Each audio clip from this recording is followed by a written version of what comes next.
Hello. Hopefully we're live and you can see us, but yes, hello.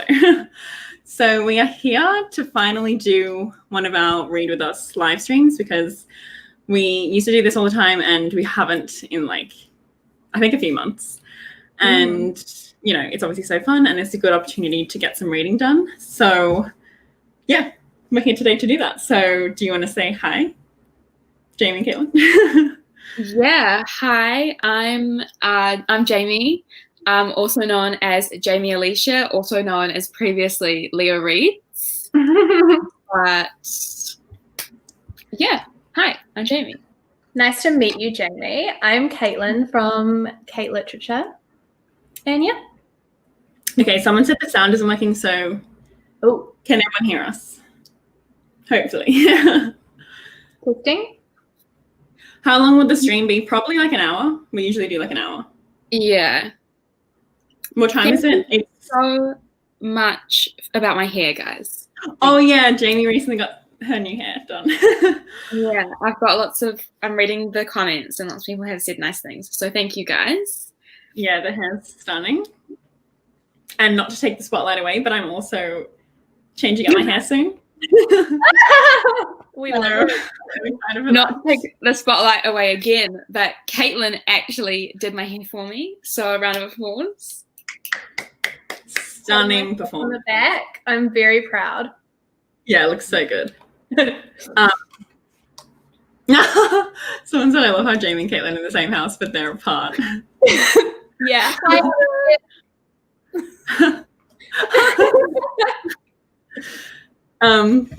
Yeah, so what book is everyone going to read? I'll talk about the book I'm going to read. So if you watched my... Oh my God, someone said don't cut your hair again. I don't appreciate that comment, but anyway. I'm not cutting it though.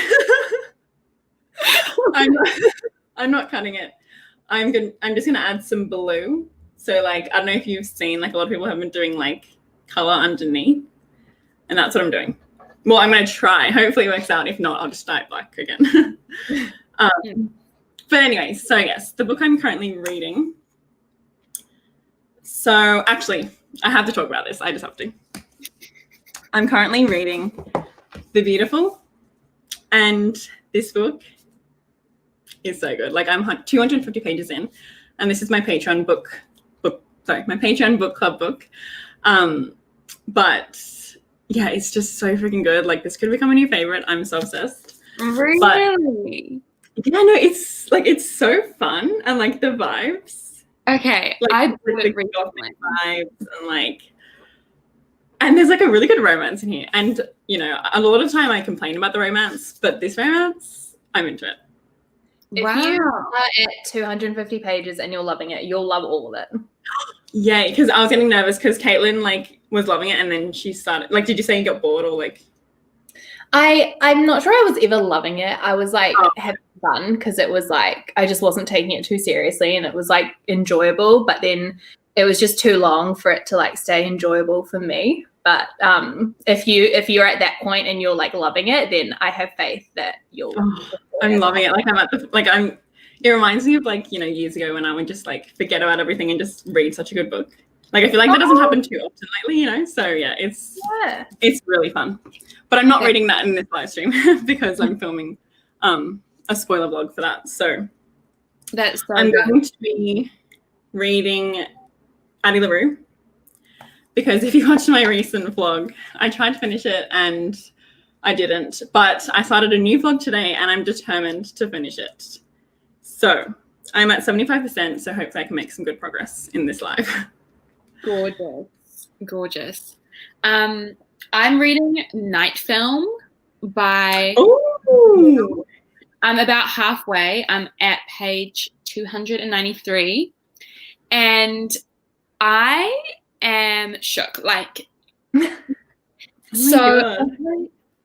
It's a thriller. It's an adult thriller. And I thought it was going to be it's really long. So I was ooh, it's dense. Yeah. And I thought basically it's about this cult movie director who was more a cult leader. His films were banned everywhere, but he had this cult following. And then he's also kind of cursed. Heaps of bad shit happens to his family and actors that were in his films and stuff like that. and then his daughter is found dead in a warehouse. She's 24 and it's ruled as a suicide, but there's this journalist that like did a story on him and then like ruined his own career by doing the story on him, who thinks that it's like not the case, so he investigates it. And so I'm like, okay, cool, like it's just gonna be like this weird like detective kind of novel. It's actually like dabbles in like a bit of witchcraft, like there's Really? some going on, like it's really crazy. So I'm like, oh my God, love the like paranormal vibes as well as the like detective vibes. Oh my God. Sorry to just pause, but I just have to say thank you so much to Diana. That is so nice. Thank you so much. But yeah, no, that sounds really cool. And I've actually wanted to read that book for so long. And that copy you have is really cool. You're like matching with it, Jamie. Oh my God, you are. But, it is definitely, someone just asked, is that the book that's like mixed media? And it is. It's got like articles and then like a website page, and then there'll be like newspaper clippings, like a form of like one of the characters. It's just like so good. That is so cool. I definitely want to read it. What's like the rating at the moment? When I first started it, it was 3 because that was like kind of slow. I was like, I mean, this main character is just, he's like a 40-year-old man and he's like a detective journalist, whatever. I was just like 3 stars. But like now that it's getting into like the occult and like the actual like witchcraft and stuff, and it's kind of more interesting than just like some investigative journalist, it's 4. Ooh, that's so exciting. We'll see how we go. Hopefully it's good, like all the way through. Yeah, I hope so. Okay, so Caitlin, what are you going to read? Well, in honor of being on Chloe's channel, I have a Gingy Ito. Oh! So I'm going to try read all of it, but we'll see how far I get through. I'm going to read No Longer Human, which I haven't started. I'm really interested to see what you think. Like, it's so good. It's so interesting. It's a lot as well. Like, there's a lot going on. And it can get really heavy, but... Okay. Yeah. Yeah, so, sorry, we have to talk about the bookshelf background. We do. Like, I'm literally obsessed, and I recently added some fairy lights.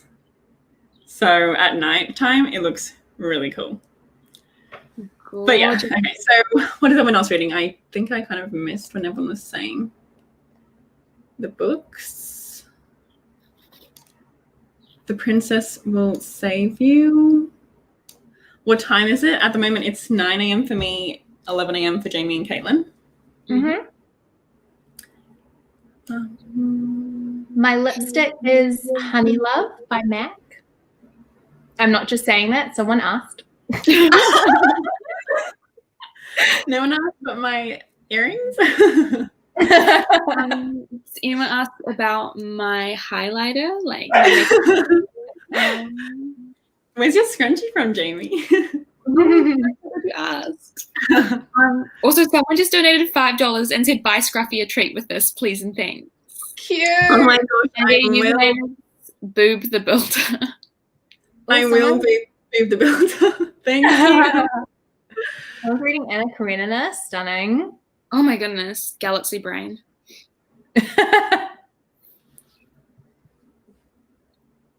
Oh, someone actually did ask for my earrings. Oh, really? Yes, but anyway, so I think these are from Angus and Coot. My mum got them for me as a present, like for Christmas last year. Cute. There's so many good like variety here for what people are reading. Someone's excited for Dynamite, as are we. Oh yes. Yes. Chloe, did you know that it's all going to be in English, the song? Yeah, I know. Same. I like came into Caitlin's room and I was like, did you know this? Because I don't even know if it's true. I read an article on Twitter. But it's going to be their first song like all in English. See, I have mixed feelings about that because like I understand they're trying to like, but they already have so many English fans. No, like I understand they're trying to like radio play. Scruffy! Stop it. Like yeah, I understand they're trying to like, you know, get new fans and stuff, but it makes me sad a bit. Yeah. Someone just said this whole album is going to be in English. I don't know how I feel about that. I would be very surprised and very disappointed. Yeah. Ew. Yeah. Ew. Like, that makes me sad. Me too. Oh, wait, no, someone's saying no, not the whole album. Okay, I'm not sure. I'm going to wait and see Yeah. what Yeah. happens. Yeah. I mean, I don't mind if one song, but yeah, hopefully not. Oh, my bias is Sugar. Again, someone asked. We might as well all say our biases. My bias is still Namjoon. Mine is still Taehyung. August D, Yoongi, Sugar, the King. I'll give us Scruffy content. Okay, Scruffy, come. Come. Oh my god, my Zoom's going so slow.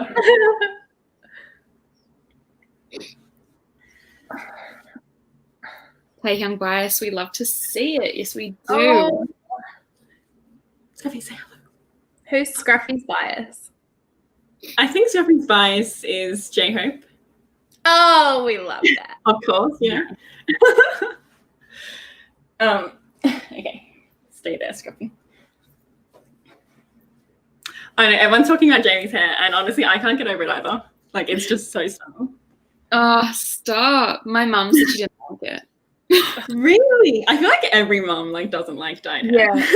It's like, it looked more natural before, and I was like, I mean, obviously, like, no one naturally like this. But, like, that's fine. Like, I don't really care. Yeah, my mom always like tells me like her opinion, and she's also like, you know, into the natural and stuff like that. And I'm like, I don't care. Like, I don't want to. Like, I know that you're gonna say that. It's like, Yeah. oh, without makeup on. Like, yeah, cool. Like, Yeah. Oh no, my mum is always like, whenever I wear makeup, she's like, you look so pretty. And I'm like, it's my makeup. oh really? I'm so good at it. And I'm like, are you calling me ugly? You saying without makeup, I'm ugly. But she's just honest. Which Powerpuff Girls are you? Oh well, how about everyone guess? Yeah. I think it's obvious. Yeah. We have a conversation about it privately as well. Wait, what? I feel like we need to converse about it ourselves as well, because I've been thinking this, and I feel like I'll wait and see what everyone says. Wait, really? I thought it was obvious. Do you not think it's obvious? Really? Well, I know who I think I am. Well, I feel like I'm definitely obvious. Are you? Okay, Wait, what? now. Okay. Now, Okay, I feel like are we talking about like personality? I feel like we have our aesthetics, but I feel like Caitlin is like matching personalities. Yeah, are you talking about personalities? Yeah. Okay, well, obviously, I feel like aesthetics is is obvious, right? Yeah. Yeah, so I'm obviously Buttercup. In Yeah. aesthetic or in Yeah. personality. Oh, okay. Well, I also think personality. Oh.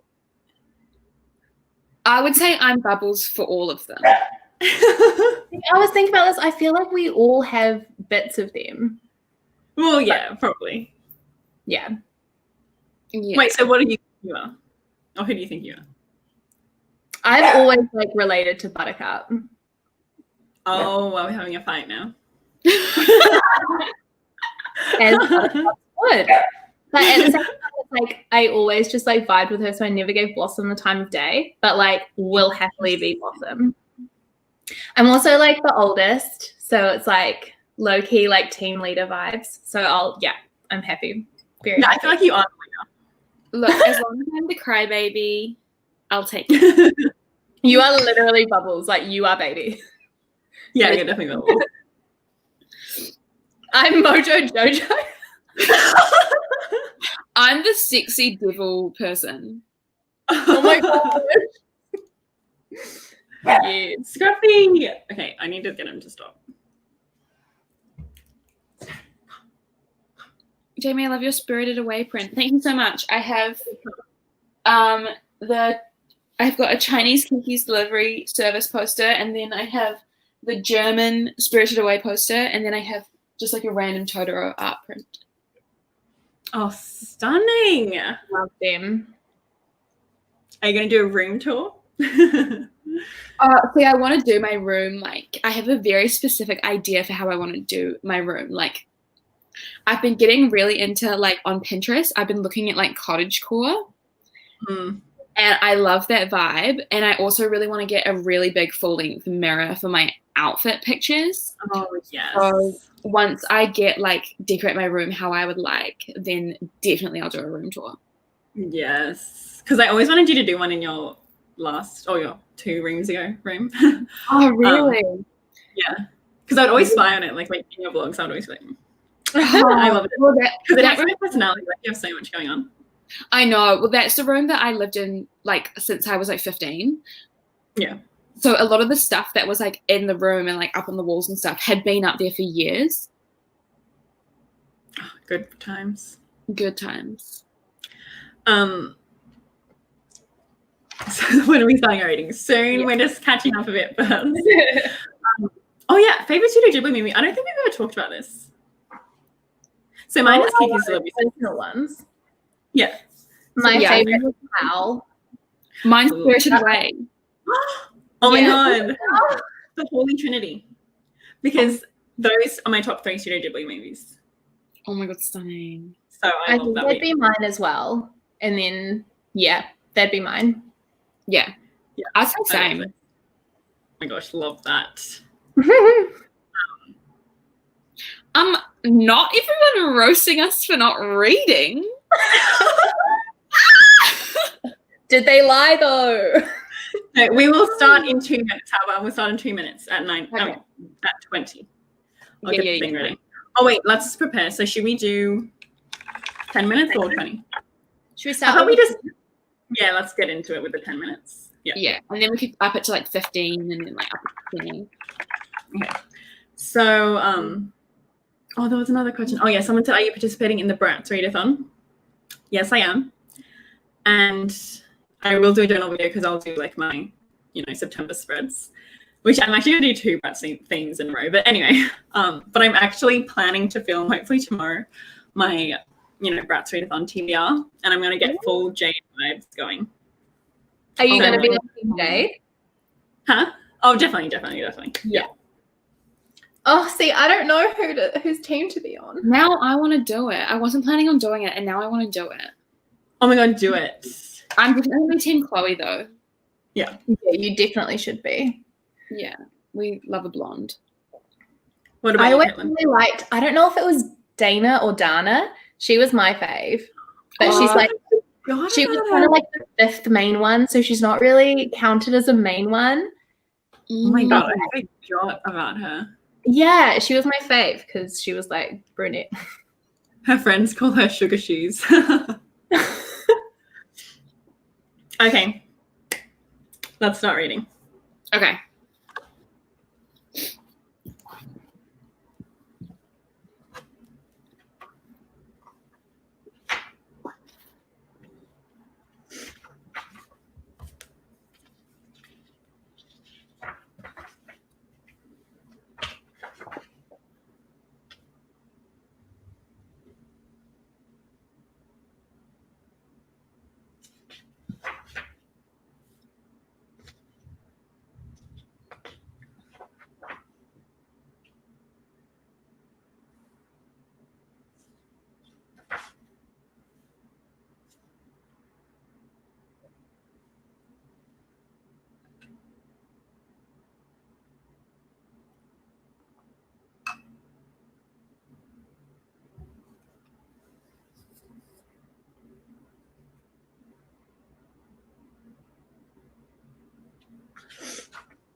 Okay.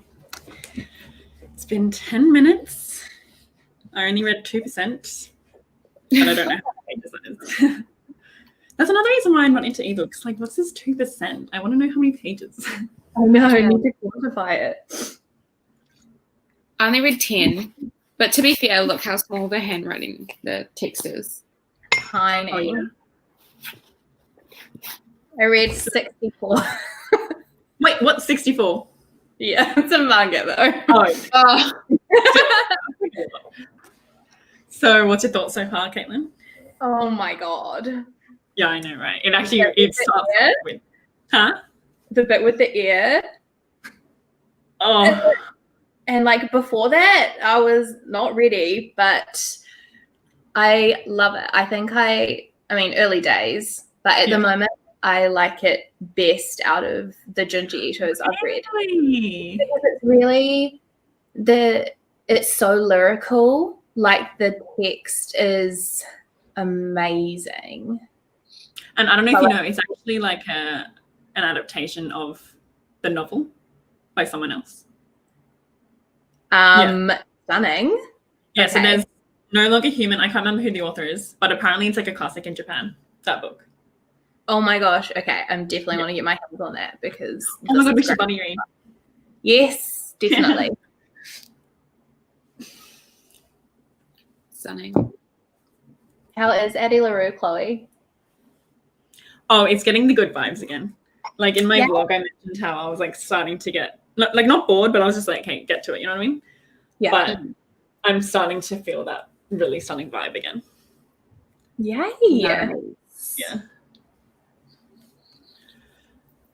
Do I watch Umbrella Academy? I haven't. Have you guys? No, I don't even know what it's about. I hear a lot of people talk about it. I think it's like something to do with like powers. Yeah, Like a group of people who have powers or something. I kind of get Scott Pilgrim vibes from it. I don't know why. Oh, I love Scott Pilgrim. Like I haven't watched it, but like I look at like the like costume design and like the kind of the art design of the whole show, and like for some reason I get like Scott Pilgrim vibes. Mm-hmm. I might be so off though. Like I literally haven't even seen it. Oh, whoops! I have to get rid of this comment. Oh, we might as well highlight this comment. Did you guys finish watching Housemaid? No, we literally haven't watched it in months. We've been watching movies. Like we've watched heaps of movies. To be honest, I think I want to continue with that, you guys. Well, because you're taking too long. Fair enough. Yeah, well, we'll see if we continue it soon. But we can watch more at the moment because I'm not working like nights at the moment. Yeah, that's true. Yeah. Okay. So we could do like a session. Yeah. We could binge watch some. Yeah. Okay, let's do that.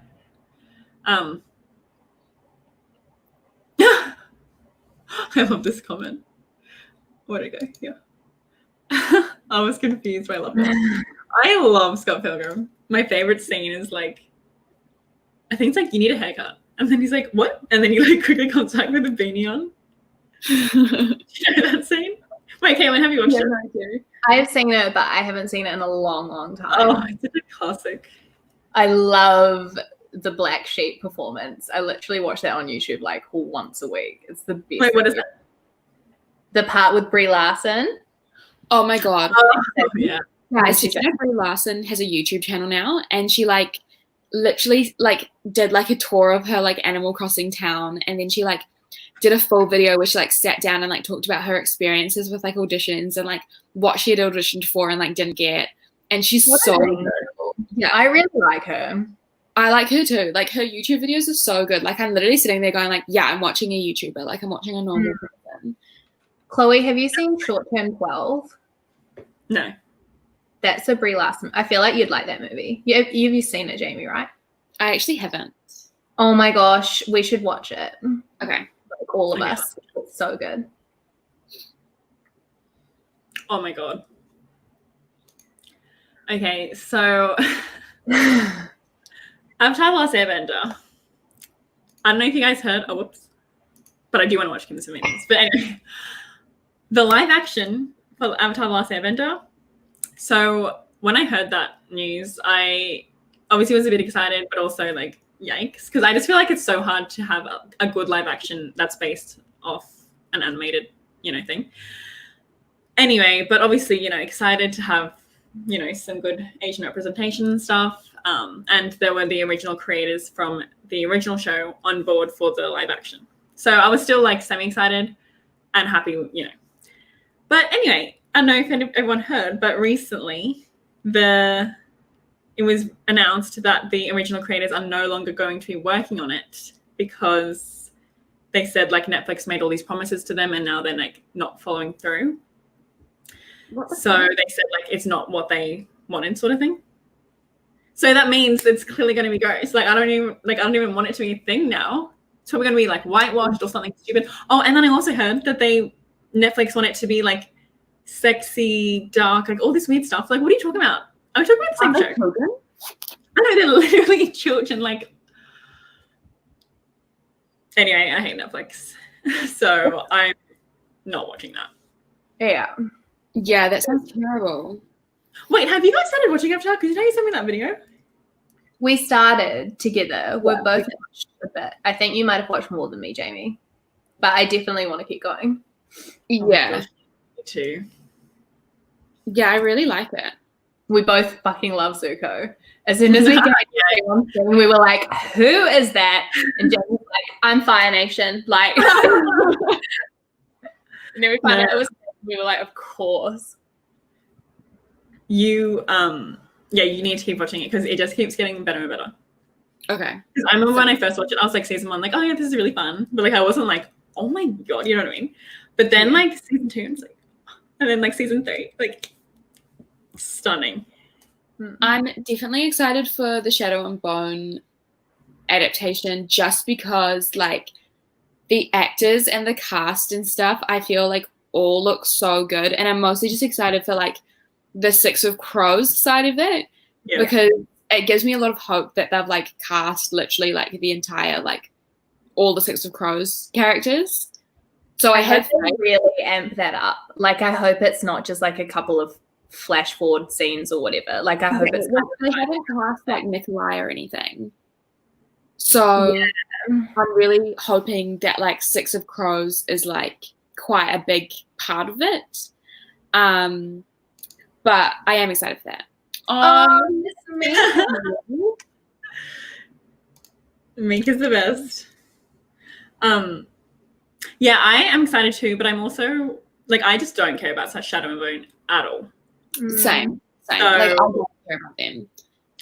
I'm just a bit nervous about how much of it is gonna, you know what I mean? Yeah. I just think like what they've done, like they've cast the most like charismatic and like just like they've just done like perfect casting. Also, like not to start something right now, but I'm not a fan of Ben Barnes, and I would have. So that's like kind of a bummer because if the Darkling was like stunning, then I'd be more into it. But do you mean you like to just along for the like Six of Crows ride? What? Do you mean you don't like his looks or like him as a person? I'm just not a fan. He's just pretty like run of the mill for me. Yeah, I think it's probably a combination of everyone else just seemingly like being so into him. And I'm just like, where? Yeah. But like Freddie Carter exists. Pardon? Freddie Carter exists. Freddie Carter exists. I think his name's Callum, the guy playing Mateus, exists. Oh, also have Archie. Yeah. So what was that? The guy Archie who plays Mel, like his oh my god, they're really in it. I don't even know their names. Well, see, I follow them all on Instagram. Oh my god, Chloe, have you seen Amita, the girl who's playing Anej? Oh yeah, I love. She's like the most beautiful woman I've seen. I've seen some cute pics of her and the guy who's gonna play Kaz. Oh, yeah. Pretty. Yeah. I love him. But also, like, they're really funny as well. Like, that's kind of why I like know their names as well. Like, if they were just like random actors, I wouldn't really care. But like, Freddie Carter on Instagram always is like commenting on anything to do with Shadow and Bone, and it's like, I've heard the guy playing Kaz is like really sexy, And then like the guy like who plays Mel is like all over Twitter just going like, I am part of the Mel's rights activist group. So, like it's just like they're really funny, which is why I'm into like them and like the show itself.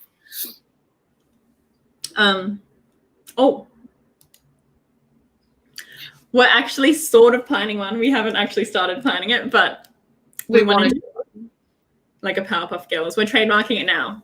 Yeah. We want to do a Powerpuff Girls readathon. Stunning. It'll be so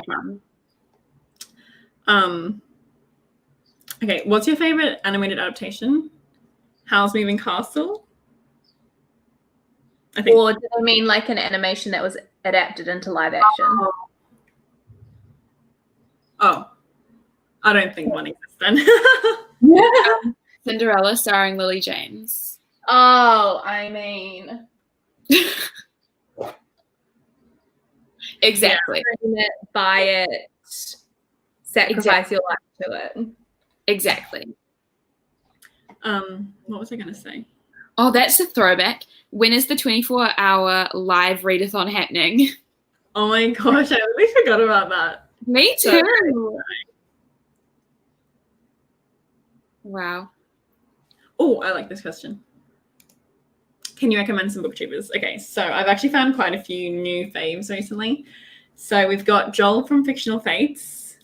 Literally love him. He only started making videos, like he's been in the book community for a while, but I only found him recently and he started making videos, I swear like a month ago or something. And I can't get over how good his content is. Like, especially because he just started. Like the editing, he has such a good camera presence. Anyway, a lot of you probably know him already because he's really blown up, but he's definitely one of my favorites. And then I recently found Noelle Gallagher. And I don't know how I didn't know about her before. Because she has like, I don't know, like, what is it? I think she has like 70,000 subscribers or something. So she's really big. But I only found her recently. She's quite, she's like fairly new, I think. Is she? Not like new, but like. Oh, right. Well, yeah, I haven't heard of her. And I was like, oh my God. And I really like her too. And they just started, I found out about her because Joel started a book club with her and Elias. And of course, I love Elias, so he's also a recommendation. And then my subscriptions to see. Yeah, look. Because I found a lot of good ones recently. Yeah, me too.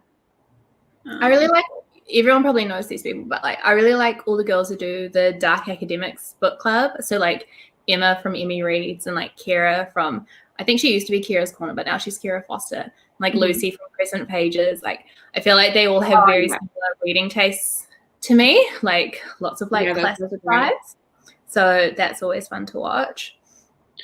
There's this Australian booktuber that I really think is really fun called Eden is Reading. And I watch her quite a bit. Yeah, she's got like, I don't know how many subscribers she has, but like, we don't have like super similar taste in books, but like her like vibe is just really fun. Like she's really like upbeat and stuff. And like, I love the Australian accent as well because it feels like, I just feel so at home when I watch like Australian booktubers. Yeah. Who else? Oh, Jessica Nicole Dickerson. Oh, I love her. Yeah, love her. She's just such like positivity in a person. Yeah. Who else? Who did I subscribe to the other day? Chasing Pages. Have you guys watched it? Oh yeah. Yeah, she's really cool. Starla Reads. Love Starla. Suddenly like I'm blanking. I have so many favorites. Yeah. I do have some people on my like if you go to my channel, there's like channels and I have some people that I recommend there. Who else?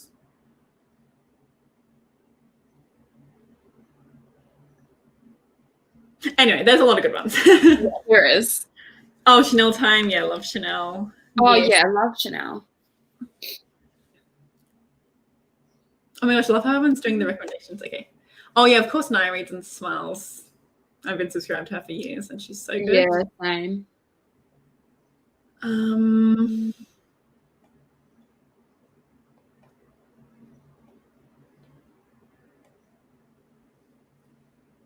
Oh, someone said Noelle only recently started doing bookish content. Okay, that makes sense.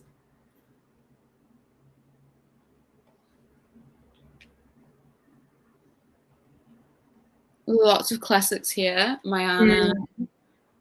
Oh yeah, of course. You know, yeah, whenever people say like booktuber recommendations, I always forget to say like the people I always talk about, you know? Yeah, I feel like there's a whole group of people in my head who are like a given. So I don't. Exactly.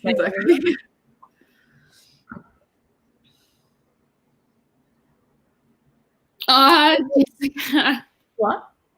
She just came in and did crying emoji. Yeah, Jessica Nicole Dickerson. Yeah. Subscribe to Jessica.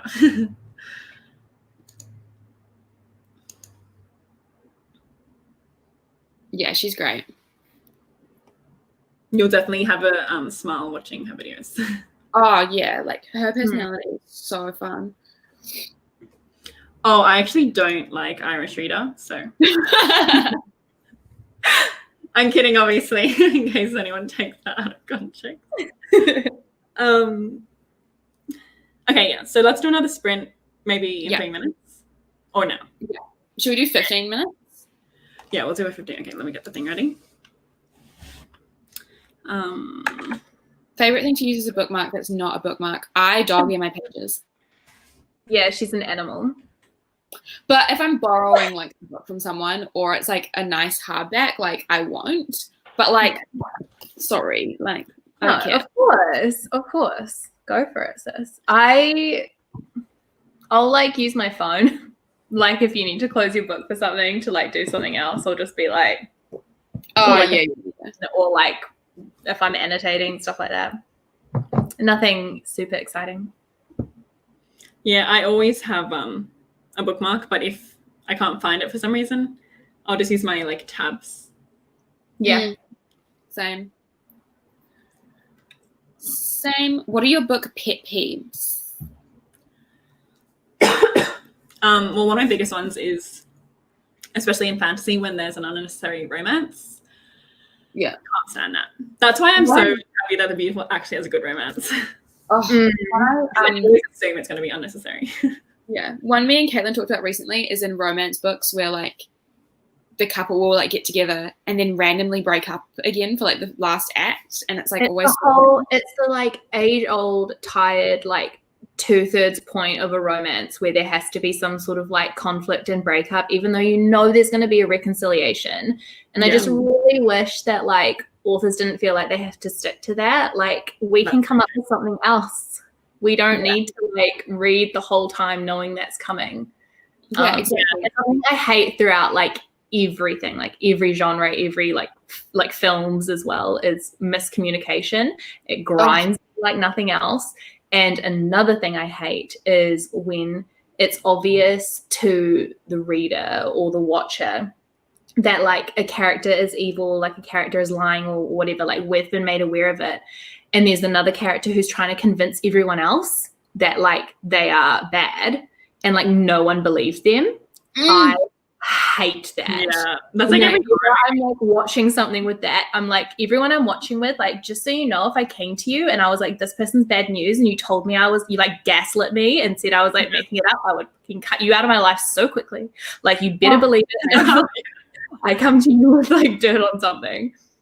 It's like in horror movies when it's usually like the woman who's like, you know, there's something like haunted going on or something, and then the guy's like, oh, like, I'm sure it's filing. You know, house, like, we can't leave, like, and she's like, that's why I don't care when the guy dies, because I'm like, well, it's your own fault because you didn't even listen. Yeah. All right. Oh, okay. Should we do the reading? Yeah.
Okay.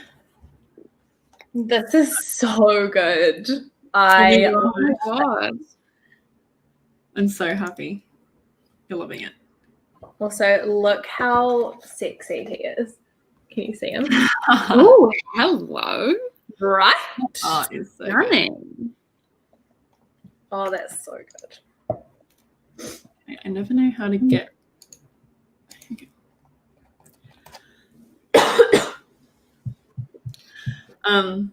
Yes, I am still planning to read The Name of the Wind, but Oh, Jamie. slog. Such a slog. Like, I love high fantasy, and like a lot of Name of the Wind is like based on like a lot of like lore that's very similar to like Dungeons and Dragons, which is like a game that I have played with my friends and like enjoyed. And I love the like world that kind of comes with that, like the fantasy world. It's very like Tolkien-esque and like it's just classic fantasy. And so I was expecting it to be a lot like that, but like it's just so slow and like yeah, I just couldn't do it. Yeah, I think because I know it's like a really slow start, I just feel like I have to be in the perfect reading mood. Yeah, and like I spoke to Heather about it, or like I watched her video, or she commented on my video actually when I was like reading it, and she's like you just have to push through to like page 250. Yeah, that's what I would say. That's the whole book. Yeah, that's a no. Oh, I know I need to be in the right mood. Yeah. I'm reading No Longer Human by Junji Ito. It's a manga for the people asking. I read that book and I gave it 5 stars, so I love it. Yeah, it's amazing. It's really, really good. Do I have any horror recommendations? I actually haven't gotten into horror novels yet, I don't think. Well, I've read Frankenstein, but I don't really think that's horror. But anyway, but for horror manga, Junji Ito, and then what else? Well, Tokyo Ghoul, but that's like light horror. Anyway, I'm trying to get more into horror. I'm actually going to do like a full horror reading vlog soon. Yes. Ooh, love that. Definitely read that Grady Hendrix book. Oh yeah, the what's it called? My best friend's exorcism. Yeah, I'm so excited for that. I feel like that's gonna be so fun. It's so good. Oh, you've read it? Yeah, I read it like before I even was on BookTube. Like, so yeah, is it really good? It's really good. Like, I really liked it because it's just really campy and like really like classic horror movie. And like, I also read this book, The Merciless, which sucked. And I feel like The Merciless like was trying really hard to be my best friend's exorcism. Or like I'm not even sure which one came first, but like the vibes were the same, but one was just so badly written, and then one was actually like done really well. Yeah. Thank you so much, Brandon, sending positive vibes back. Oh, and I do have Goth on my to read list. Maybe you can see it. Oh yeah. Okay, sorry. It's on this shelf. So Caitlin or Jamie, do you have horror recommendations? I haven't read a lot of kind of like straight run-of-the-mill horror. I've read quite a bit of like gothic horror, especially during my time at uni. I really love Henry James in general, but The Turn of the Screw is a really good story, and that's quite short if you're wanting like a classic gothic horror vibe.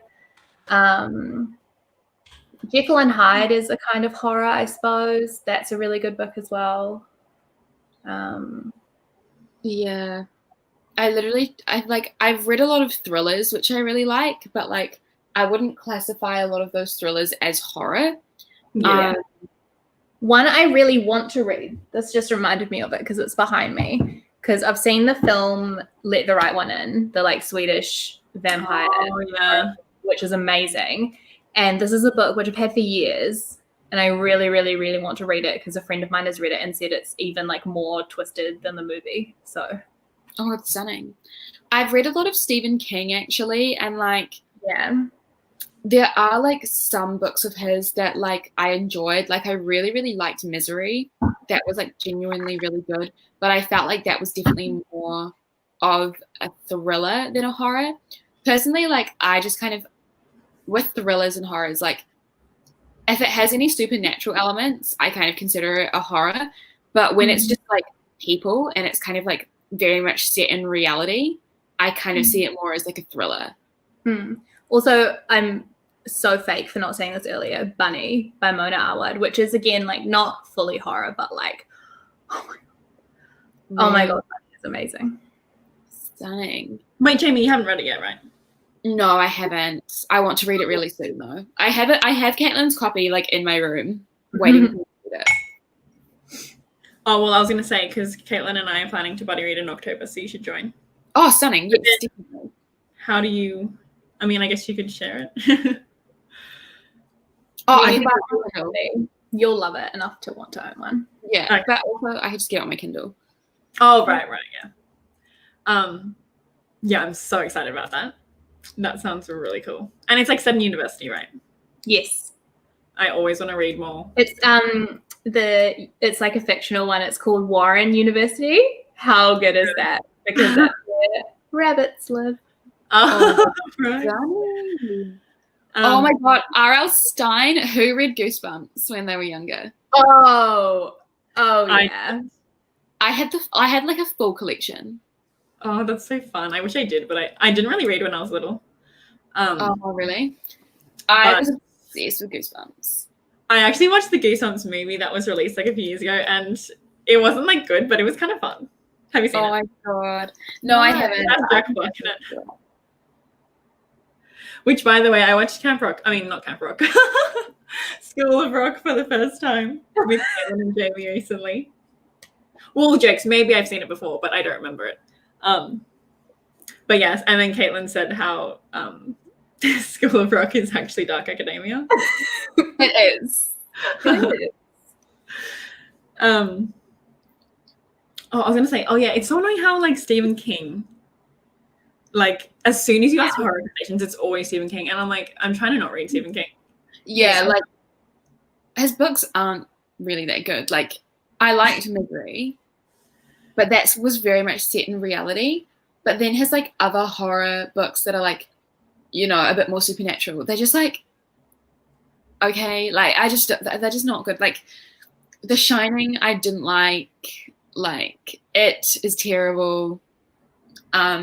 Carrie, weird. It's because I love the movies though. Like I love the It movie, and I love The Shining, and I love Carrie the movie. I love Carrie as well, and I love it just goes to show how silly he is that like all the best filmic adaptations of his work are the ones that he hates. Like Han, you don't have taste with your own material. Exactly. Like there's something about his like material that's like really cinematic, but then when you read it on the page, it's like, what? Yeah. Like I quite liked Pet Sematary. Exactly. I quite liked Pet Sematary when I read it, but I read it when I was like 13. Really? Yeah. So I don't know if it would be the same now. Like he's definitely very liberal with his use of the N-word. Mm-hmm. I think and sexism is rampant, and like with children as well, and it's like he uses the F slur all the time as well. Like it's just full of misogyny, homophobia, and like racism. And I personally, like, people can argue that it's a product of its time, but like exactly. See, that's why I just don't want to read his books. Yeah, like I don't want to have that argument with people, and like I just don't want to read about it. Remember when you had that like thing on Twitter and everyone was so annoying? I had to go private on Twitter. I literally had to go private because I had all these people being like, "You're just a dumb idiot girl who doesn't realize it's fiction," and I'm like, sorry, but the idea that like fiction can't be harmful. People who say that are just so stupid. Like, did you go to school? It's just the fact that like, the media that you consume greatly affects how you view the world, and like, it shapes people and shapes the world by extension. And like social norms. Exactly. Yeah. For example, the reason I hate 50 Shades so much, well, obviously there's heaps of reasons, but like I read that when I was in high school, and I was actually like, oh my god, like I want someone to be like so like possessive of me, like Christian Grey. Literally saying. Yeah, exactly, because it like romanticizes it. and obviously if you're young as well, like you can't always, so like, and that's obviously such an unhealthy, like everything he does is like so toxic and gross. Yeah. So, I have experience of being like having those gross, desires because of those books. And it just pisses me off. Pisses me off, like knowing that, like, because like young people can read these books and like get influenced and like think it's like romantic or whatever. Oh my God. That's so I could just imagine like 15-year-old Chloe being like, Kellen, I need you to get jealous and like controlling. Oh my God. Someone said I thought Jamie liked Stephen King. Okay, so I have a relationship with Stephen King. So I really enjoyed one of his books. Like, I really enjoyed it. Like, for a while, I was like, this is a favorite of mine. And then I read more and I was like, it's no longer a favorite of mine. But like, I really like thrillers. And so Misery was like one of the first thrillers I'd ever read. And I was like, I'm obsessed with this. And like, yeah, I liked that book. And then a lot of his like film adaptations are like some of my favorite movies, like The Shining and Stand By Me and like Carrie. These are all movies that I really love. But I don't think I love them because of the story. I love them because of like the filmic conventions. Yeah. Like Shining on its own, like if you just took that plot line, like it's not really. That's the thing. Like those films stand on their own completely due to like, screenwriting adaptations, due to directors, like acting, like so many of them are fully realized as their own text, separate from what his like initial idea was. And that's proven by he himself saying that a lot, like he hates the Shining movie. Yeah. And that's hilarious. I know. Yeah.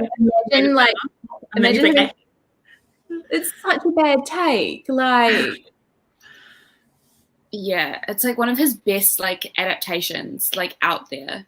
And he's like, I don't like it because it strayed too far from my original material. Well, maybe our original material wasn't that good to begin with. Exactly. He's better. Yeah, and I love it, especially It Chapter 1. Like, I love that movie so much. And then I bought the book because of it, and I was so excited. And then I later found out, well, Jamie, that was a tweet. And like, there's this, like some gross, and there's just heaps of gross things. Yeah. Huh? Yeah. It's a child orgy. Yeah, sorry. Like, there's just no excuse for that. Like, why? And I hate people say like, oh, it's horror. Like, no. I know. And like, I read that when I was in year 9. I read that when I was 13. Oh my God. And I was like, these kids are younger than me. And I'm 13.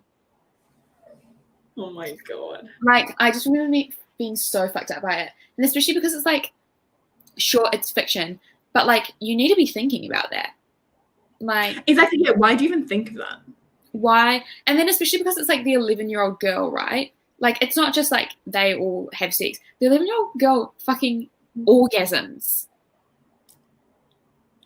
Ew.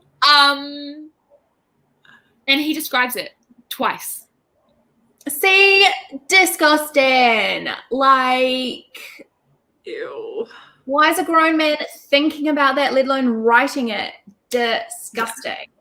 Yeah. And then everyone was just like, well, he was actually on heaps of drugs when he wrote that. And I'm like, okay, like. I know, I just hate hearing the justifications. Like, just. Yeah. Like, obviously, addiction is like a really tragic thing and it sucks. And like, I do have like a lot of empathy for addicts. But like, I'm not saying like Stephen King himself is so disgusting because he did this when he was like high. I'm saying like. No, but that's why it's important that people don't use that shit as an excuse. I know. Yeah. And it's like, an addiction is not an excuse for that. And we don't need to like add any more like stigmas or like to addiction. Like exactly. And also like, not only that, it also went through a bunch of publishers.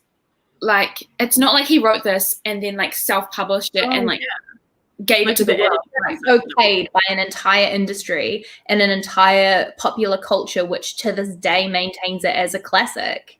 It has multiple film adaptations. Like, it's not just Stephen King was high and wrote that scene. It's like a whole group of people okayed it. Yeah. Yeah, exactly. Like, I mean, you know, like if you saw it and say, oh, what the hell was that? Like, you delete it. You know what I mean? Yeah. Like, if I was the publisher, I'd be like, Stephen, buddy, what You is lost me happening? there. Like, therapy now. Go. Like, I just don't understand. Eleni said she's unholding it now. Stunning. Good. Scruffy, stop it.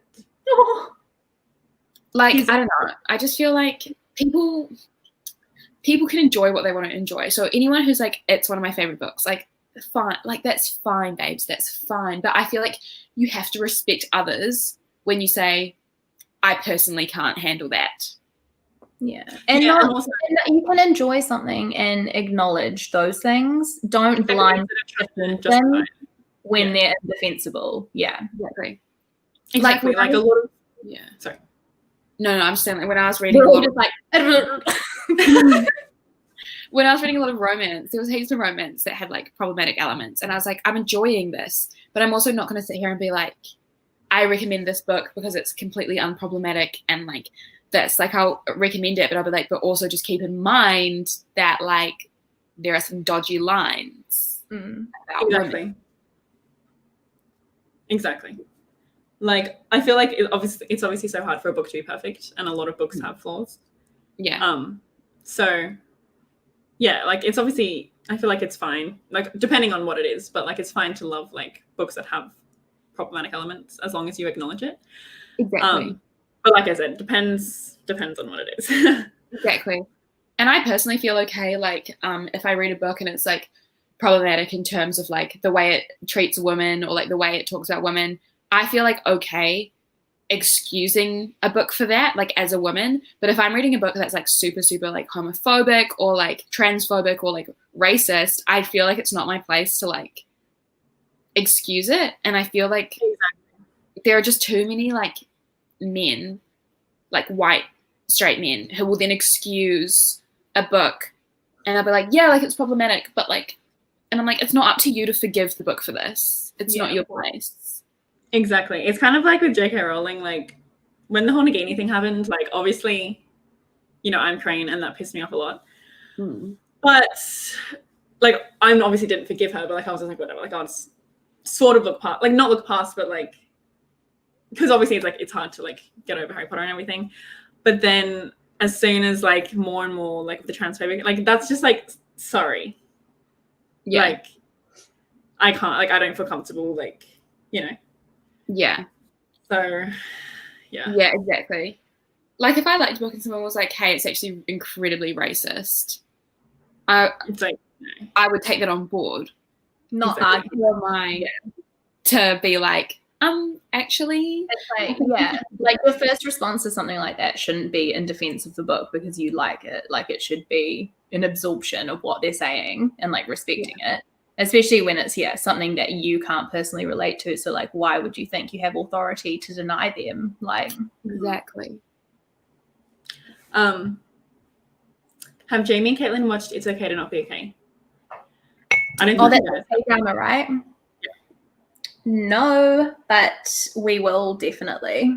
Hopefully soon. I I'm really into reading for like the first time, like, in a long time. Nice.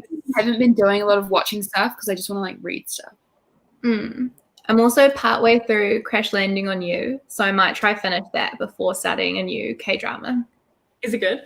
Yes. Oh my god, that's on my list. But yeah, It's Okay to Not Be Okay. Yeah, I finished it. Did you? It is just so good. Like, yeah, I think it's my new favorite K-drama.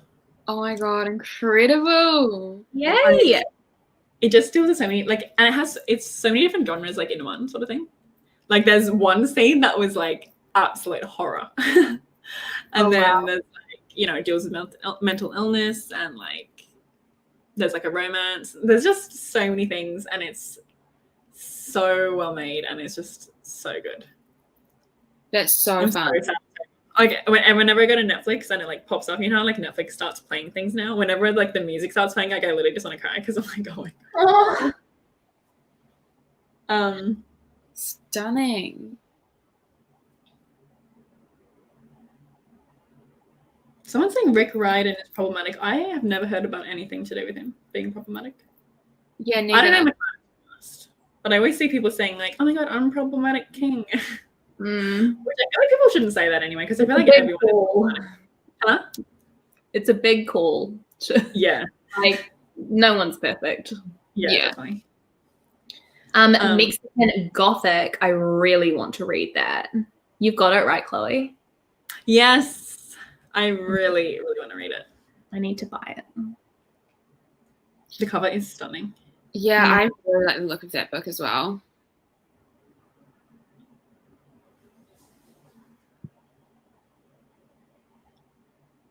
Do you consider yourself fast readers? Depends on the book. Yeah, I mean, I don't think I'm fast. I feel like I'm just average. Because I know some people can read like 100 pages in an hour. That could never be me. Yeah, no, that can't be me either. Like I read like a page a minute most of the time. It's book to book. Like a lot of the time I can do 100 pages in an hour, but it depends. I think I'm probably pretty fast. Because like some books like have the font bigger. Exactly. Some books like literally size 5 font. Yeah. And also it can be, especially when you're enjoying something, like I often find I swear every time I reread Gatsby, like I read it more slowly because I like slow myself down and like fully absorb everything, because it's so easy to get to a point where you're almost like skimming and you're not really, and like especially with booktube and stuff, you can definitely get into modes where you're like, I need to read a million things and I need to read it all really quickly and I need to finish it and rah, rah, rah. But it's like, take your time, enjoy it. Exactly. Yeah. Definitely. I think like 2 years ago I definitely did that. Like I was so focused on like reading so many books. Yeah. And sometimes I didn't fully like appreciate or like absorb all the information sort of thing.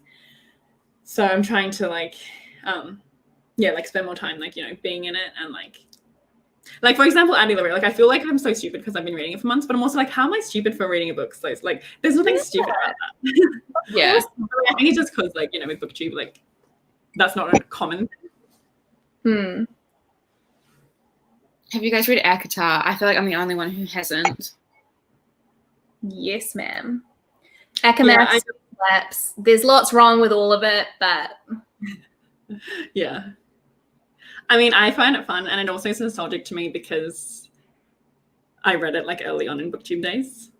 Yeah. That's how I feel about like Throne of Glass. Like that was one of the first books I read like when I was like vlogging for the first time, and it's one of the first books that I like annotated. Oh yeah. And, yeah, it's nostalgic, but I still haven't finished the series and have no intention to. Yeah. Fantasy thriller recommendations. I don't think I've ever read one. Like the beautiful one I'm reading right now, it's a fantasy, and it also has like a murder mystery, but I wouldn't say it's a thriller. Yeah, I don't think I've read any. If anyone has any recommendations, I'd love to know. Yeah, me too.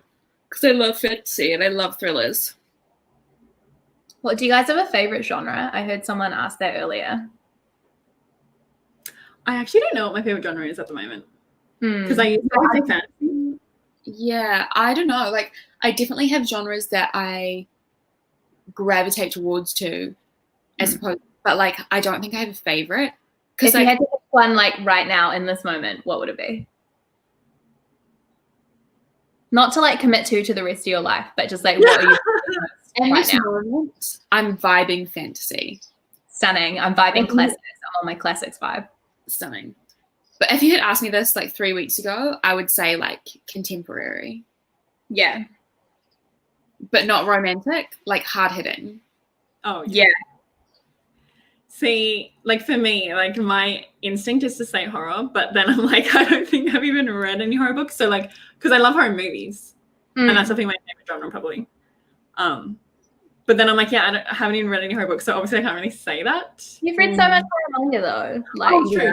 consumed it that way. Oh, what's your favorite book you've read this year? I know mine. What's your favorite book you've? Ooh. Let me look at Goodreads. Okay, don't lock me in this answer, but I think it's probably Uzumaki or Starfish. Mm-hmm. Wait, was that this year? Oh my god, this is so weird. Mine was like a few months ago. Mine is Fowler's Fear. Oh, stunning pick. Yeah, I actually started that, but then I wasn't in the mood to read it, so You've got to be in the mood. You've got to be in the mood. But I do want to read that.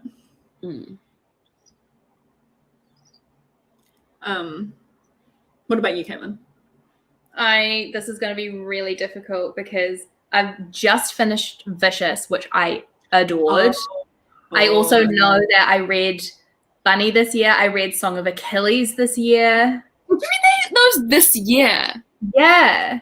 What is going on? I think if I had to pick, maybe from those three, I would pick the Song of Achilles. Really? As the best, and then probably Bunny is my favorite, and Vicious is my favorite. Oh my gosh, I'm so excited to read Bunny. I'm this person saying, Chloe, did you read The Secret History? Chloe, don't read The Secret History. Because if you don't like it, I'm going to be like... No, but I actually think I will like it, right? I think you will like it too. I think it's like you're saying with Name of the Wind, like if you read it at the right time, where you're like in the right mind space for it, I think you'll like it. Yeah. But it's definitely also a thing where like there are a few like dodgy lines, but they're supposed to be. Like none of the characters are supposed to be likable. And I feel like that's a huge reason why a lot of people don't like it, because they're like, why do I want to read about these awful characters? And for me, it's just like, that's supposed to be. Like, yeah, it's not about excusing their behavior. It's about... Like, I remember someone was like, oh, you should watch Euphoria, but just know that it's problematic, but it's supposed to be or something. I'm like, I think people just think like as soon as there's something like problematic in a piece of media, then it is problematic. But I'm like, no, like you can have, for example, rape, obviously that's gross. But just because something has rape and it doesn't mean it's problematic. It's obviously trying to explore like, and usually like obviously if it's romanticized, like that's gross. But it's, I know what you mean. There's like, one thing that always gets me is there's the scene in The Secret History where like, our like one of our like main antagonists like goes for lunch with the main character and says all these like super homophobic and like super misogynistic and super racist things. But then people are like, I can't believe this. Like that, this character is so awful, blah, blah, blah. And I'm like, you realize this character dies on the first page. First of all, he's gay. You're just being like, this is why I think. No. Yeah. But also like, this character isn't someone who gets rewarded for this behavior. This character gets very much punished for this behavior. And it's not presented in a like, haha, look at all these like funny homophobic things. It's like you're reading it like. Also, this character is considered to be unintelligent. Like, there's like a scene where he like writes a note to our main character, and then the note is like full of spelling mistakes. Richard, old boy. Yeah, and he's considered to be like a character who is not smart. So like, yeah, I don't know. I just really will ride home for that book because it's just so clever. Well, yeah, I do want to read it. I'm hoping that like Chloe, you'll have like a time in your life over the next like however many years where you just like read all these classics and like read modern classics and like really dense literary fiction and have like a phase and just read it all. That's my dream. I'm actually kind of feeling that vibe lately. But what's your favorite Aussie or Kiwi authors? Don't you dare say J. Christoph. It would yeah, never. Leanne Moriarty. Oh, she is a legend. I need to read her books. I'm going to say Jessica Townsend, even though I read Nevermore and can't even remember it. Is she Australian? I'm pretty sure, yeah. Oh my God, stunning. Yeah, I'm pretty sure. And I'm just happy for her because it's obviously such a huge series and it's cool that she's Australian. I'm going to say Catherine Mansfield. But who's that? She's like a classics Kiwi writer from like the 1800s. Oh, really? Never heard of her. No, I was going to say, I've kind of been feeling the classics vibe, because I want to read like Gothic classics. You know what I mean? Can you please? Oh, can we do a buddy read of this? Hang on. Because whenever I think of classics, I think of like the boring, like just everyday. Exactly. Oh, yes. Can we do a buddy read? I have that. I have the book, so yeah. Oh, I've heard it's kind of boring, no offense to the book. Yeah. Wait, have you read it? No, I haven't read it, but I've heard, like I saw Olivia from Stories for Coffee. She loves the show and I love the show too. And she read it and she said that like the book is kind of boring, but I still want to read it. Yeah. So yeah, let's definitely do it. Okay, how about we add that to the October list? Mm-hmm. It's The Haunting of Hill House by Shirley Jackson, who is a classic Gothic author. Yeah. No, that just reminded me of Chloe. You read that book a while ago, The Monster of Elendhaven. That would be horror, wouldn't it? Oh yeah, but I didn't love that book. Like I liked it, but I didn't love it. But yeah, that would be horror. Okay, people are being a little bit rude. Yeah. Saying, "Are you the reading police?" Like, like what did they say? Someone said reading party. Maybe leave then if you don't like it. Like we always do this. Like we talk and then we also read. Yeah. Sorry. Oh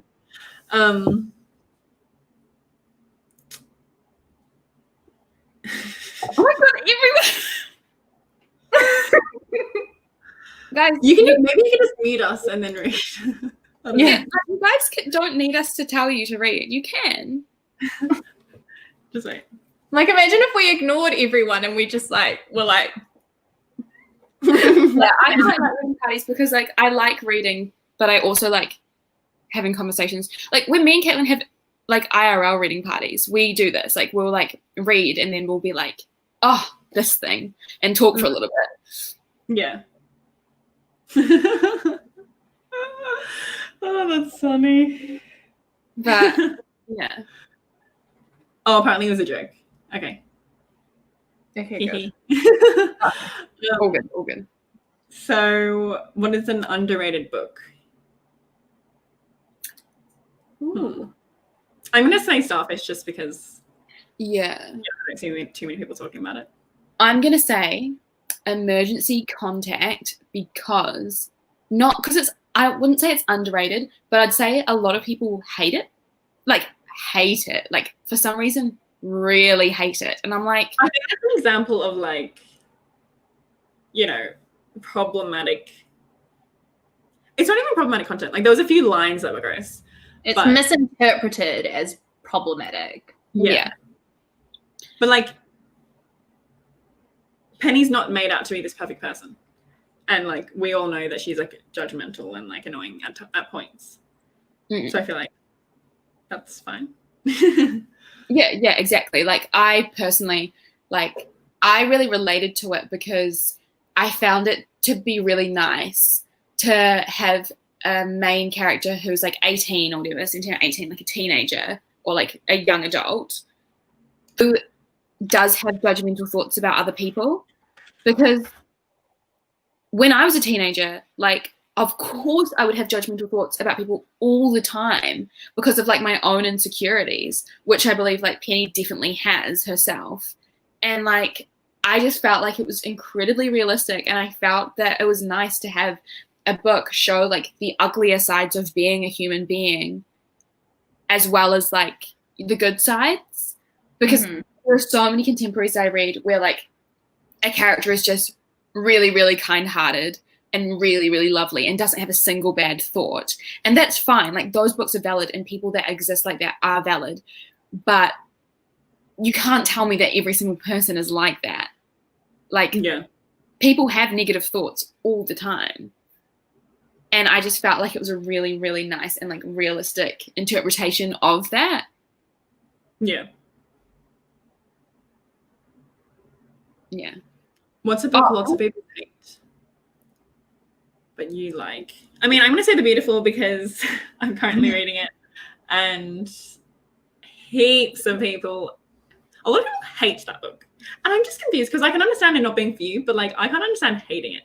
Like what? And then I also, some people would like because when it first released, people were like, oh my God, there's literally no vampires in it. Like, what is this? But there is. Like, it's just obviously not a huge part. But like there is a vampire. Like I got to that part where like it's revealed that there's vampires, so like I'm a bit confused. But I'm loving it. I'm trying to look at my bookshelves to see if I have another one that like people hate. A lot of people like were weird about Frankly in Love. Oh yeah, interesting. I love that book. A great book. Yeah, I loved it as well. I think that's another example. Oh, well, because I saw people say like they hated the cheating, which, you know, obviously I hate cheating too, but I feel like especially when you're a teenager, like it just kind of happens. I'm not saying like it's good. Yeah. But like as a teenager, you make mistakes, and I believe that those characters were held accountable to their mistakes. Exactly. It's not like that book said, here's cheating and here's how cool it is. Exactly. Like, it's obviously not in support of cheating. Yeah. I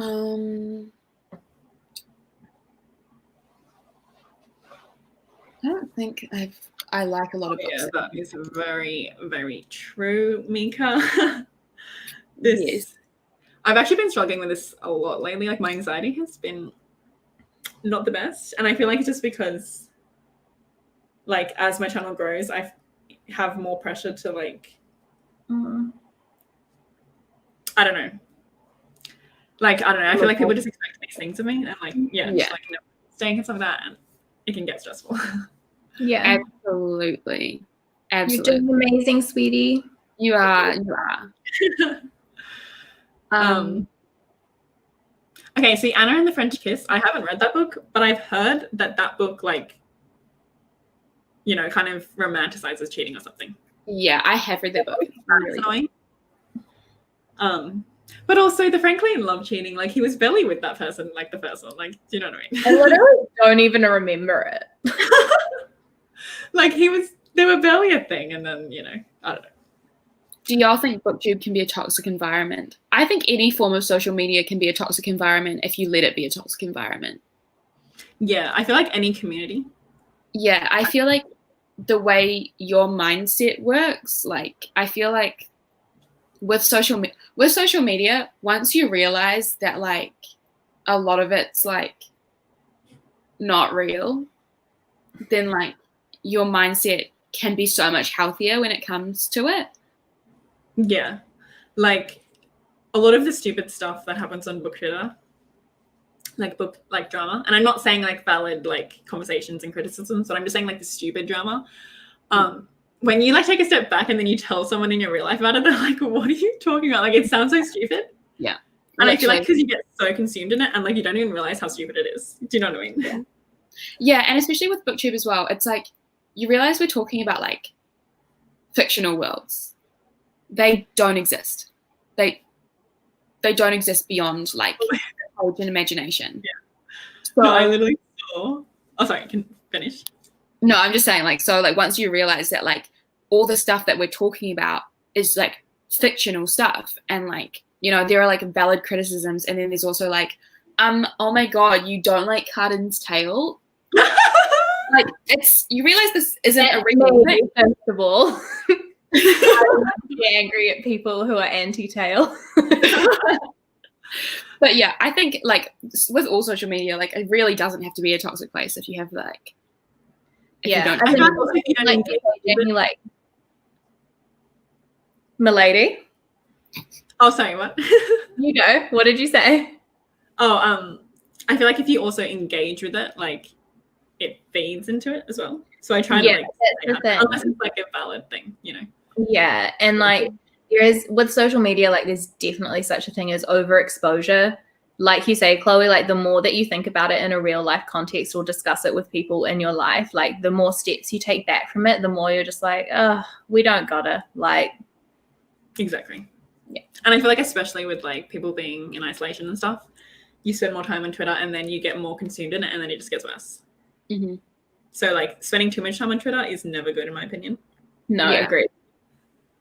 Oh yeah, I saw on Twitter the other day someone was like, do you remember when the book community tried to cancel Dimple from Dimple Met Rishi? No. I don't think I was on like. They tried to cancel like a fictional character because in the book I think she throws coffee on him or something. And people were like, oh my gosh, she's abusive. Like it was so weird. That's so funny. I know. And I remember everyone talking about that and I was like, what is going on? But yeah, I haven't read that book, but apparently like she throws coffee on him and then everyone says like she's too rough or something like that. I don't know. Honestly, people need to realize that these people don't exist in real life.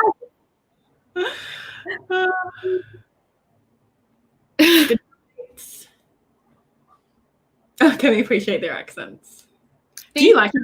Wait, did you guys always like your accent? I am one of those people who like never hears it. And then every so often I'll say something and I'll really hear the accent or somebody else will say something and I'll hear the New Zealand accent and I'm like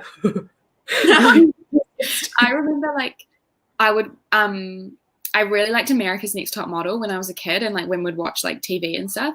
And then they did a New Zealand's Next Top Model and I watched it and I was like, I remember sound disgusting. Disgusting. And I'd be like, I've only got 10 photos in my hand. And I'm like, in my hand. No. I hated my accent like growing up. And I think I know it's because obviously all our media is so like American centric. So, you know, basically everything we watch. There are the same way for New Zealand. There are Australian accents that are horrendous. No, I feel like every accent goes. So like I would always watch like American shows and stuff like that. So I always thought like that was cool. Like I wanted to have an American accent. And then I realized like I'm happy with my accent. I never vibed American that much. I always preferred like British and like English and Irish and stuff.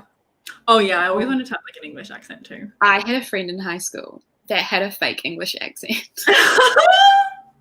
And we would always like make fun of her, like just because she'd always just I don't even know. Like she said that it was because she watched a lot of like British television when she was young, and like I totally get that. But then she'd be like, "Guys, I do not have a British accent. What are you trying to do?" I would be like, "Honey."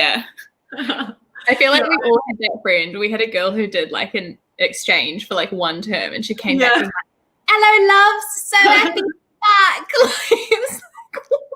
1 second. Oh my goodness. Do accents vary by region in New Zealand? Like only slightly, but like I feel slightly.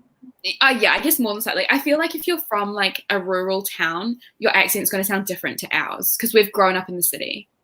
Yeah, like Taranaki and like Whakatane and stuff, like you can hear it. And like the South Island as well.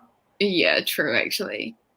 But yeah, I feel like it's interesting. Like so many, because when I work in a restaurant and I had like heaps of American tourists, they'd be like, "Where are you from?" And I'd be like, New Zealand. where we are right now. And they'd be like, "Oh my God, where, what?" And I'm like, "That don't sound like, you know, like I'm from the mountains." Like, Yeah. Oh my god, scruffy. So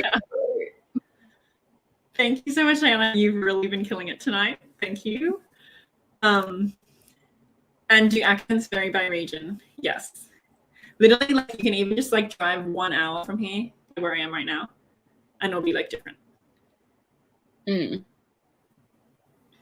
Wait, does New Zealand have like a bogan accent? Oh yes, we were just talking about it bogan. Pardon? Yeah, do you call it bogan? Yeah. I remember I literally asked, like, the first time I experienced it, because I went to like my cousin's wedding and it was like an hour away, and I literally asked my dad, like, what accent do these people have? that's so funny. But yeah, it's definitely not as extreme as like different regions of like England or the US or anything. Yeah, it's just like subtle. Yeah, like most of the time it's just a bit thicker. Yeah. No, I love there's this TikTok that's like this really strong Australian accent person, and then like the American accent, and then he's like, I'll try to see if I can find it and send it, but it's so funny because he's like, because if you have a really thick, strong Australian accent, like if you're not in that community, like you won't understand. Do you know what I mean? Like, yeah. Like, oh yeah. I can't even do it, but you know, it's like you can't even understand. I know exactly what sort of accent you're talking about. Yeah. And obviously because there's also like the slang words and everything. So like there's this guy like trying to talk to the American. He's like, what? He's so funny because like they both just like, what are you talking about? There are also so many British accents as well that I'm like, what are you saying? There was this one time when I was in Ireland, and like I was on this pub crawl with this group of people, and this like really hot Irish guy was talking to me, and I was like, pardon? Like, what are you? It was like the worst moment of my life, and he was so patient, and he kept being like, rah, rah, and I was like, I don't know what you're saying. Damn it! It could have been something. It's so funny how like you can literally both speak the same language, but like because of the accents, like some people can't even communicate. Yeah. Sometimes when I watch Love Island, I'm like, what are you saying? What are you saying? I just don't get it. It's funny though. I feel like sometimes people must think that about New Zealanders. Especially when we say like things that have like an E. Like if I was to say like pen, people would be like, why are you saying pen? Like, oh, right. Yeah. And like the number 6 and like sex. Oh, yeah, and yeah. dick and like, Yeah, people would always talk about that in primary school. Like, did you know New Zealand say dick? Oh my god, it's so funny.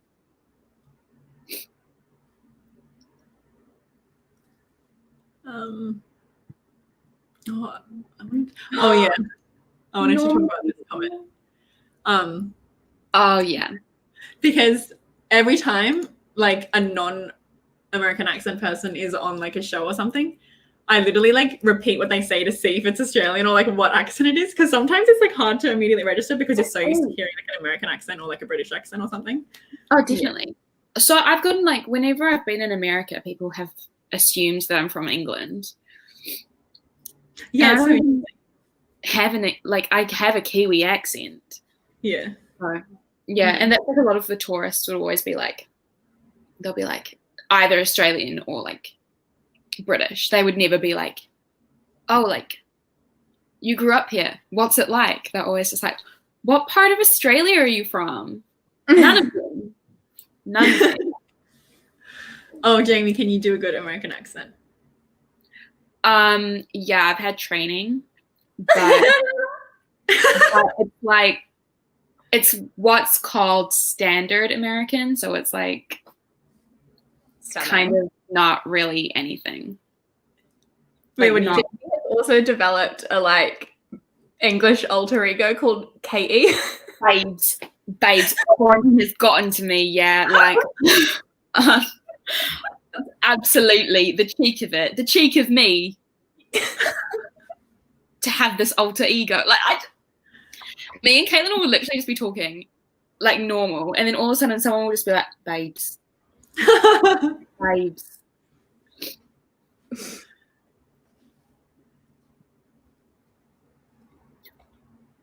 I'm English, and honestly, Jamie's accent isn't massively different to some UK accents.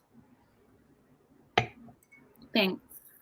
Yeah, I just can't tell.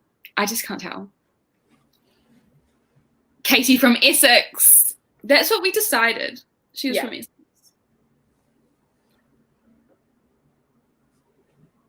We actually talked about our favorite Studio Ghibli movies earlier, but mine is Kiki's Lovely Summers. Mine is Spirited Away.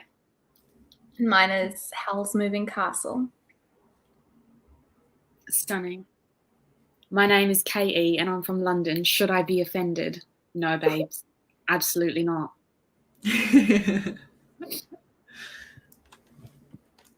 Oh my gosh. Okay, wait 1 second. I need to open the door for Scrubbing. Stunning. You guys should all try and talk in an American accent. Okay. I feel like you'd be fine, Caitlin. Yeah, I can. I want to practice off camera first. When you're in front of the camera, it gets really daunting.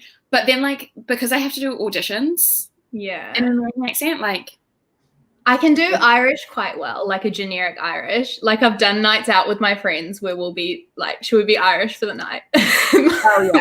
See, I would do that at work. Like, I'd be like, I'm going to be American and I'm going to serve all these customers, like, in my American accent. And then, like, I'd do it for, like, half an hour. And then I'd get sick of it. And I'd be at the till and I'd be like, cool, so that comes to $7.50. And I'd be like, what? Yeah. Oh my god. No, my accent game is really weak. Like, because Callan is really good at accents. Like, as soon as you watch a show with someone who has a different accent, he's constantly talking in that accent for like the next week. And I can never do it. So I'm sucky. I'm sorry. Like older American, you'd fall into it. Yeah, that's true. I'll try. I'm very sorry to any Irish people watching, but like, this is kind of my Irish accent. Oh, it's actually good. I spent a lot of time when I was younger trying to like perfect it. Really? Oh my god, it sounds so good. No, I randomly I was gonna say I randomly do American accents for certain words, but I don't, like, for example, like, you need a phrase to get you into it, and then you can kind of start talking. Yeah. I can't think at the moment, but like random phrases I will just randomly say in an American accent. Or if I'm quoting like a movie, I'll say it in the accent. Oh, yeah. Like, never let the fear strike. No. That's not a good example. What's an easy one? An easy movie quote. Like an easy American accent. I really like doing like quotes from Gossip Girl, like, what about Legally Blonde? What, like it's hard? what, like it's hard? Love that, Jamie. You are so Legally Blonde right now. Love it. Always remember lines from Gossip Girl though, that it was like, spotted, lonely boy at Grand Central Station. Like, you know, like it's like Yeah.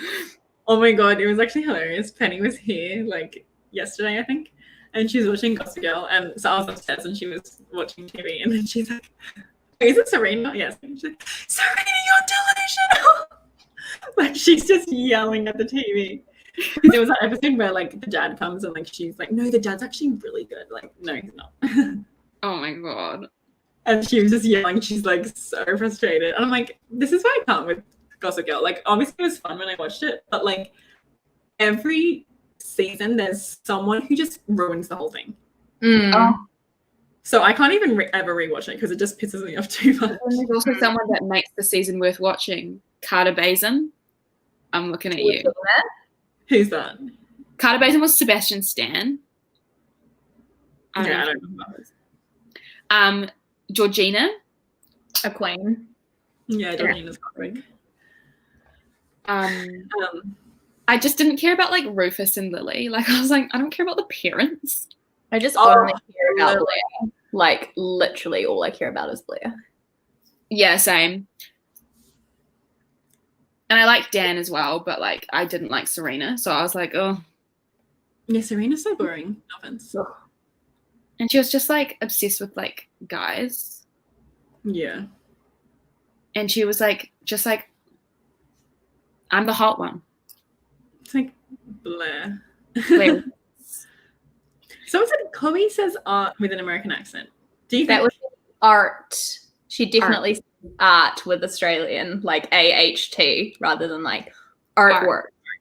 Yeah, it's really hard when like you're telling someone how to spell something because like I really want to say like R, but we just say ah. Yeah. Whenever I say the word rarely, as in rarely, because it's like if something's really cool, but something's really cool. It's like, which is it? Yeah. What's it called? Yeah, like I've gotten a few comments like saying that Chloe doesn't enunciate or something.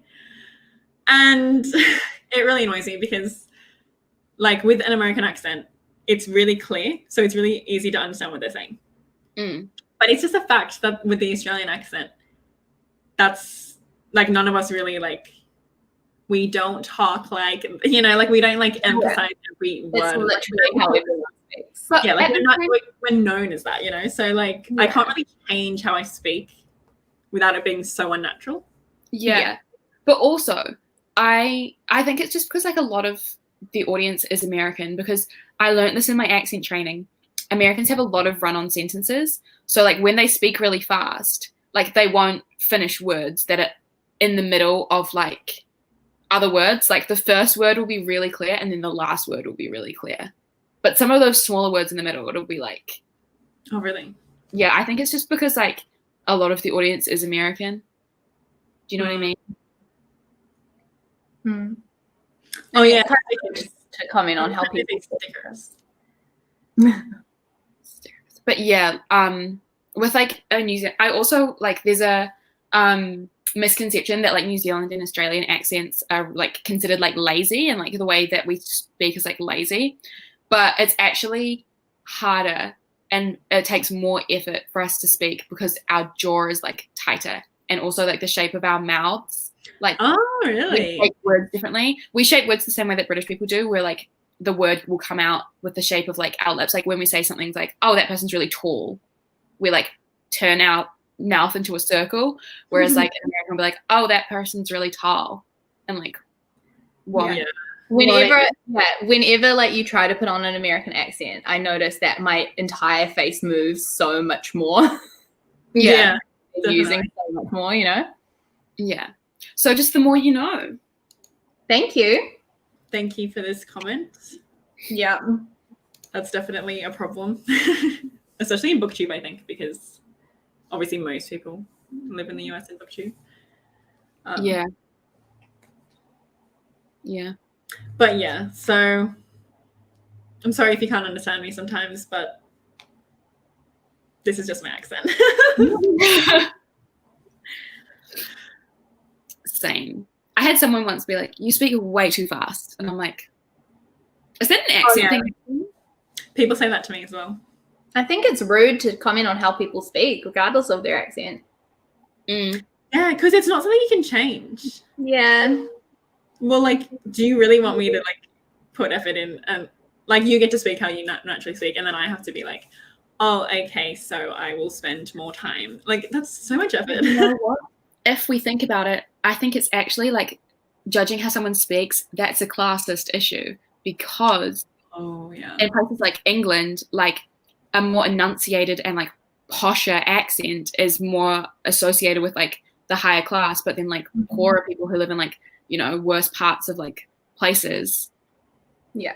I consider to have like more like less enunciated. It's judgment of like vocal judgment is definitely rooted in classism and ableism. So don't do it. It's free and easy to not do it.